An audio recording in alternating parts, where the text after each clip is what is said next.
정권 교체로 여야가 바뀌면서 대구시와 경상북도의 국비 확보 방식도 달라지게 됐습니다. 사업의 합리성과 타당성이 어느 때보다 중요해졌습니다.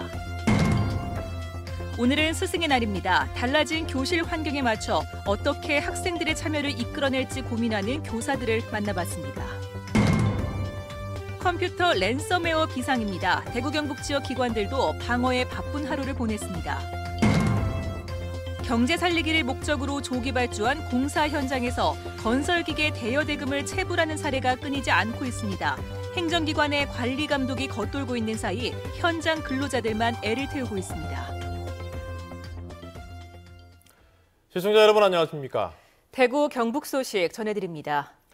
대구시와 경상북도가 내년에 얼마의 국비를 지원받을지 사실상 이달 말에 확정됩니다. 신청해야 할 사업은 이미 정해져 있는데 국비 확보 과정에 많은 변수가 생겼습니다. 정권이 교체되면서 여당 국회의원이 거의 없다시피 해 대구와 경상북도 모두 국비 확보에 비상이 걸렸습니다. 윤영균 기자가 취재했습니다. 대구시와 경상북도는 지난달 말 내년 국비로 각각 3조 4천억 원과 11조 9천억 원을 신청했습니다. 중앙부처가 기획재정부에 오는 26일까지 예산 요구안을 제출하면 심의를 거쳐 9월 초 국회에 예산안이 제출되고 12월 내년 정부 예산안이 확정됩니다. 통상적으로 국비는 정부의 기조, 즉 국정과제에 우선 배분되는 경향이 있는 만큼 이달 안에 정해질 국정과제에 지역 사업들이 얼마나 포함될지 여부에 대구와 경북 모두 촉각을 곤두세우고 있습니다. 이번 달은 기초 주춧돌을 놓는 시기라고 보시면 될 것 같습니다.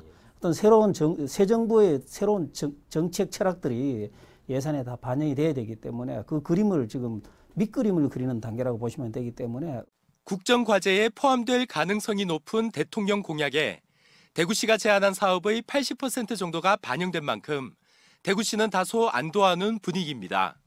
경상북도는 발등에 불이 떨어졌습니다. 경상북도가 원했던 사업 대부분이 공약에서 빠졌고 그나마 발표된 경북 공약은 당시 후보 캠프가 자체적으로 만든 것이기 때문입니다. 이제는 인적 네트워크가 아닌 개별 사업의 합리성과 타당성을 중심으로 정책 필요성, 사업의 필요성을 적극 설명해 나가도록 하겠습니다. 10년 가까이 여당의 텃밭으로 있다가 대표적인 야당 지역이 된 만큼 지역 국회의원들의 역할이 그 어느 때보다 중요해졌습니다. 우리 지역에는 이미 정치적 다양성이 확보가 되어 있습니다. 지금 이제 여당 국회의원도 2분이나 계시고 또 나머지 야당 의원들 있기 때문에 또 우리 국회의원들이 힘을 합쳐야 됩니다.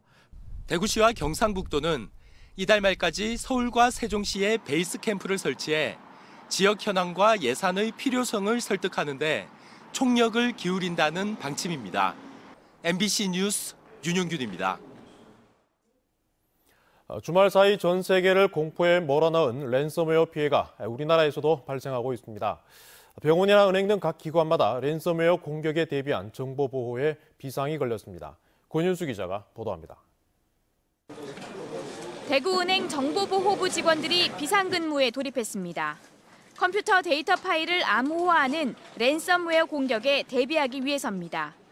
랜섬웨어가 고객의 금융계좌를 건드리지는 못하지만 개인정보를 보지 못하도록 차단해버리면 대출이나 계좌 개설 등의 업무가 마비될 수 있기 때문입니다.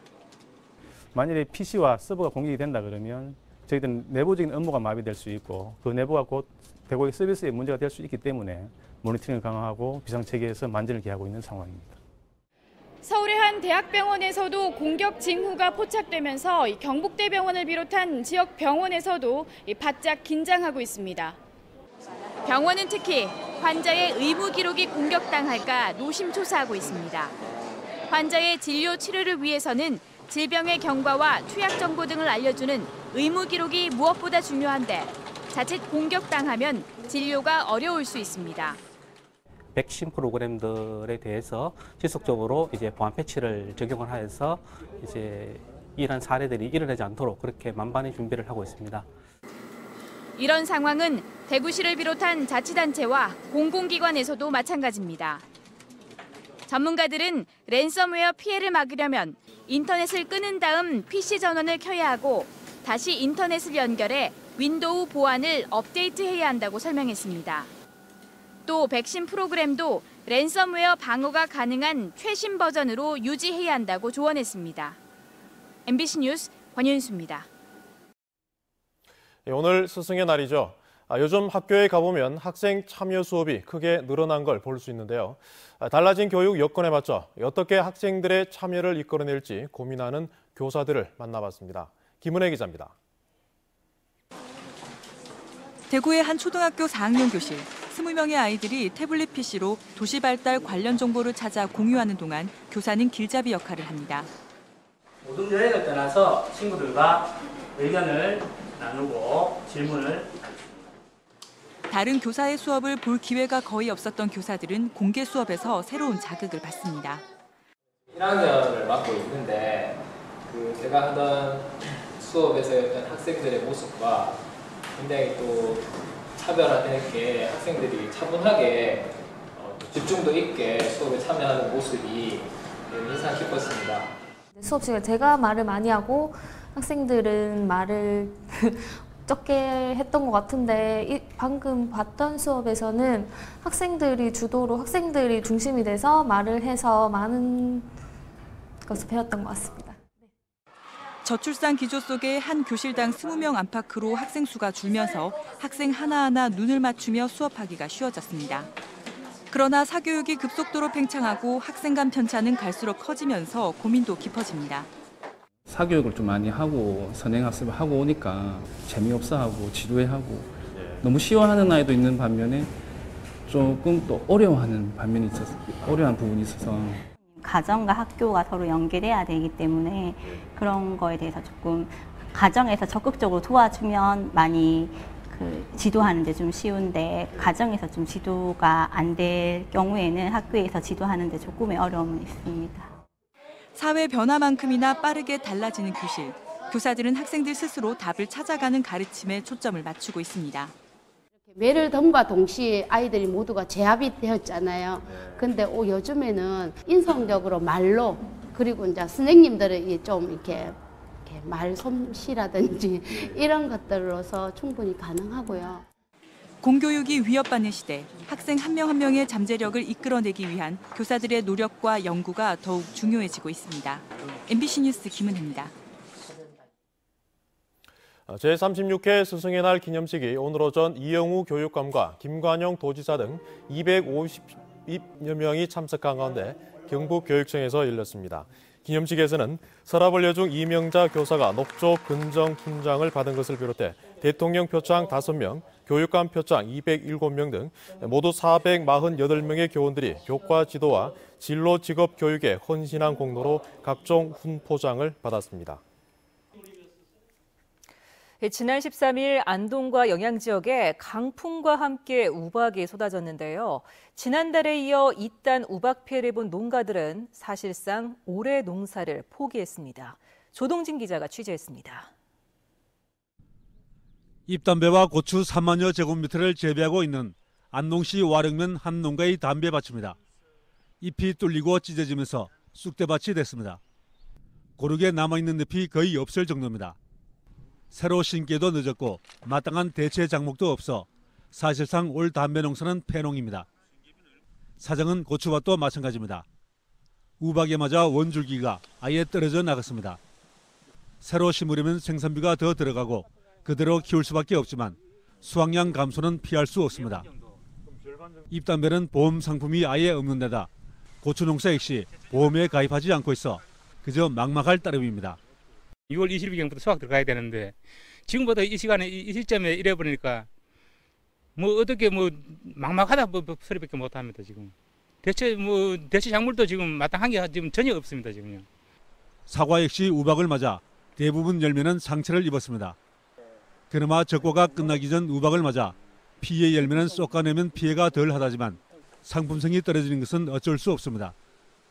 지난 13일 안동과 영양 지역에 내린 우박으로 현재까지 사과 150헥타르, 고추 30헥타르 등 185헥타르의 농작물 피해가 난 가운데 정밀 조사 시 피해 면적은 더욱 늘어날 것으로 보입니다. 피해 농가인은 대파대와 농약 때 전체 피해율이 50% 이상 발생하면 생계비가 지원되지만 농가에 큰 도움이 되지 못하고 있습니다. 농작물 재대책법에는 이 농가에서 만족할 그 수준으로 지원이 되지 않고 있습니다. 그래서 현실성 있게 재대책법 개정을 건의코자 합니다. 경북 북부 지역에는 지난달에도 청송과 영영 지역에 우박이 내려 63헥타르의 농작물 피해가 발생하면서 농심을 멍들게 하고 있습니다. MBC 뉴스 조동진입니다. 경제를 살리겠다며 조기 발주하는 공사가 많은데요. 그런데 조기 발주 공사장에 임금 체불 문제가 끊이지 않고 있습니다. 행정기관의 관리 감독이 겉돌고 있는 사이 현장 근로자들만 애를 태우고 있습니다. 박재영 기자가 보도합니다. 굴착기 기사인 김모 씨는 지난해 11월부터 2달간 경북 지역의 한 택지 조성 공사 현장에서 일했습니다. 하지만 2달치 임금은 작업이 끝나고 5개월 뒤에야 겨우 받았습니다. 겨울에 일하고 공대가 결정하는 이런 게 이게 뭐 현실이 말이 되는 현실입니까? 메이저 회사들이 이런 식으로 하면 저희들이 좀 생각합니다. 전국 건설기계 대구 대형 협의회에 따르면 건설기계 대업자들은 건설사로부터 기계 대여 대금을 평균 한 달 반 이상 늦게 지급받고 있습니다. 발주처가 공공기관, 시공사가 대형 건설사라도 체불은 발생했습니다. 건설산업기본법에는 수급인이 발주자로부터 미리 공사 대금, 선급금을 받았을 때는 15일 이내에 건설기계 대업자들에게 선급금을 지급하도록 명시되어 있습니다. 또 법으로 정한 지급 보증서 작성을 하지 않거나 선급금 정산을 엉터리로 하는 경우가 있다는 주장도 제기됐습니다. 원청 띄가지고 다 딴 데 빼가지고 하청 자기들 또 액수 얼마 되는가 또 지급한데 다른 현장 보내고. 이런 문제를 공식 제기하면 일감을 얻지 못하는 불이익이 생길 수 있다 보니 건설산업기본법은 행정기관이 영업정지나 과징금 부과 등의 강력한 조치를 취하도록 하고 있습니다. 하지만 현실은 전혀 다릅니다. 체불이 된다 안 된다 이런 것도 이제 은청에 확인을 하고 막 이래 해줘야 되는데 전혀 그런 감독이 안 되고 있죠, 지금 전국적으로. 경제 살리기를 명분으로 잇따라 진행한 조기 공사 발주가 오히려 건설 현장의 노동자들에게 고통만 떠넘기고 있어 행정기관이 관리 감독을 강화해야 한다는 목소리가 커지고 있습니다. MBC 뉴스 박재영입니다. 대구시는 2번에 걸친 공모 끝에 앞으로 3년 동안 대구 시립희망원을 운영할 수탁기관으로 전석복지재단을 선정했습니다. 지난 1980년부터 희망원을 운영한 대구구 천주교회 유지재단은 최근 비자금 조성과 인권 유린 등 의혹이 불거져 운영권을 반납했고 희망원 4개 시설 중 글라라의 집은 내년 말까지 폐쇄될 예정입니다. 군 입대라고 하면 어떤 장면이 떠오르십니까? 짧은 머리를 난 채 가족 또 친구들과 헤어지는 슬픔이 일반적이지 않을까 싶은데요. 최근에는 새로운 출발을 격려하고 축하하는 축제의 장으로 변하고 있습니다. 달라진 입대 모습 박상환 기자가 보도합니다. 힘찬 북소리와 태평소가 입영 장정들을 환영하고 치어리더 팀의 신나는 댄스 공연과 함께하다 보면 어느새 군 생활의 두려움은 사라집니다. 원래 처음에 굉장히 긴장돼가지고 있었는 상황이었는데 근데 이제 좀 긴장을 하게 하는 게 아니라 좀 축제장으로 이렇게 계속 맞이해주니까 좀 긴장도 풀리고 이제 해병대가 좀 더 잘할 수 있게끔 뭔가 힘이 좀 나는 것 같아요. 함께 온 가족, 친구들과 즉석 사진을 찍으며 소중한 추억을 남기고 군 생활에 임하는 각오를 적어 타임캡슐에 넣기도 합니다. 올해 처음 마련된 해병대 입영문화제에 참석한 해병대 출신 아버지는 아들의 해병대 지원이 자랑스럽기만 합니다.